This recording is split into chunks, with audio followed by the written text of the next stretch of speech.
இன்றே டவுன்லோட் செய்து உங்கள் ஃபேவரட் ஷோக்களை என்ஜாய் பண்ணுங்க. நான்லாம் உன்னை துப்பாக்கியால சுட்டு கொலை பண்ண பார்த்தவ. நான் உன் கூட வாழல. அதே மாதிரிதான் உன் தொங்கச்சியும். முதல்ல அத ஞாபகம் வச்சுக்கோ. இல்லை, நீங்க சொல்ற மாதிரிலாம் ஒன்னும் நடக்காது. ஐயா சாமி, நான் சொன்னா நீ நம்ப மாட்ட. வேணா நீ ஒண்ணு பண்ணு. நீயா போய் உன் தங்கச்சி கிட்ட பேசு, மனசார பேசு. நிஜமாவே அவளுக்கு சிவபாலனை பிடிக்கலையான்னு நீயே அவகிட்ட நேரடியா கேட்ற.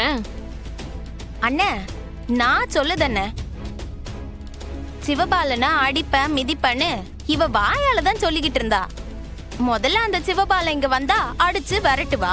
அந்த கௌதம பத்தி என்னைக்கு தெரிஞ்சுச்சோ அப்பல இருந்து சிவபாலனை இங்க வராதன்னு அடிச்சிருக்காளா?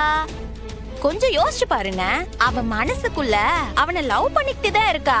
இல்லை, நீங்க சொல்றதெல்லாம் வச்சு என்னால ஒரு முடிவுக்கெல்லாம் வர முடியாது. நானே அவளை நேர்ல பார்த்து கேட்டுக்கிட்டேன். அதையாச்சும் பண்ணு சாமி. சரி, இப்ப எப்ப தீபாவளி துணி எடுக்கிறது?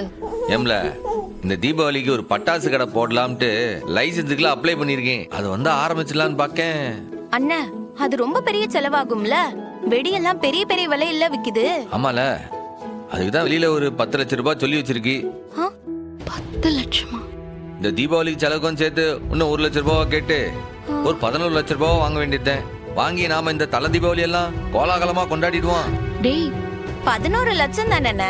முத்துப்பாண்டி மாமா கிட்ட கேளு, மாமா வச்சிருக்கு. இல்லை, என்னல இது? என்னைய போய் முத்துப்பாண்டி கிட்ட போய் பணம் கேட்க சொல்லிதியா? வீட்டு மாப்பிள்ளை கிட்ட போய் பணம் வாங்கி வியாபாரம் பண்ணுவாங்களா? ஊர் நல்ல சொல்லலாம். என்ன அசிங்கப்பட்டு நிக்க சொல்லிதியா? டேய், அவ என்ன சொல்ல வரா? இல்லை, இந்த விஷயத்துல என்ன பண்ணணும், எங்க வாங்கணும்னு எனக்கு தெரியும். தேவையில்லாம இந்த விஷயத்துல நீங்க எனக்கு அறிவுரெல்லாம் ஒன்றும் சொல்ல வேண்டாம். உங்க வேலையை மட்டும் பாருங்க. இல்லை, என்னல திடீர்னு குழந்தைக்கு சூடா இருக்கு? என்னல என்னல ஒரு மாதிரி கதகதன்னு இருக்கு?